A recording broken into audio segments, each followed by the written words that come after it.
ایک اور بات فرمائی پرائم منسٹر نے، میں چاہوں گا ذرا آپ کو سنوایا جائے. انہوں نے آئین کے حوالے سے کہا کہ آئین کا مذاق اڑایا جا رہا ہے. دکھائیں جی.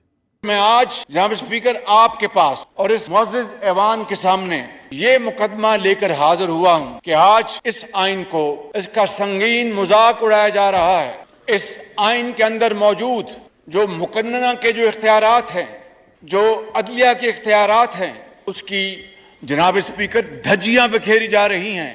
اعتزاز صاحب، آئین کی پاسداری کا مطالبہ وہ کر رہے ہیں اور اسی آئین میں موجود ہے کہ انتخابات 90 دن میں ہوں گے، جو وہ کروانے کو تیار نہیں ہے.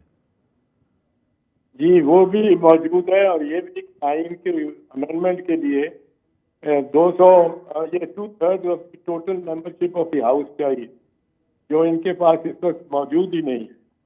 یہ نہیں کہ 50% بیٹھ جائیں یا 50 کورم ہے 84 کا، 84 بیٹھ جائیں اور ان کی 2/3 جو ہے کورم کی وہ کوئی بنے گی 60، تو 60 بندے 60 میں سارے آئین کو ترمیم اتنا نہیں ہے.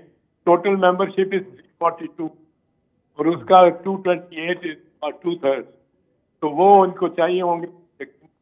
اور پھر یہ ہے یہاں جو یہ فرما رہے ہیں کہ عدلیہ کے متعلق ریفارم کرنا، ایسے وقت میں جب خود انہی مقدمات کو دیکھ رہی جن میں آپ صرف آپ بڑے جانبدار ہیں، وہ پوری طرح سے ڈٹ کے جانبدار، اور آپ نہیں چاہتے کہ نکلے جو آئین کے تحت آتی ہے کہ 90 دن کے اور یہ لازم ہے. اور یہ اب اس وقت میرا خیال ہے کوئی بھی اختلاف کہ 90 دن کی محدود میعاد میں بالکل اٹل ہے.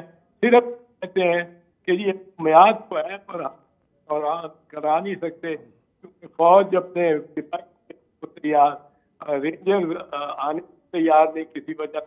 وہ یہی ہوتی ہے کہ وزیر داخلہ چونکہ رانا ثناء اللہ ہے وہ آنے دے رہے ہیں ان کو، اور فائنانس جو ہے وہ خراجات کو چونکہ صاحب کے تحت ہے وہ دینے نہیں تیار نہیں کہ جی پیسہ کوئی نہیں ہے ہمارا. اب یہ تینوں بل man made man stated deficiency ہے، کوئی اس میں ایک بھی واجب نہیں ہے.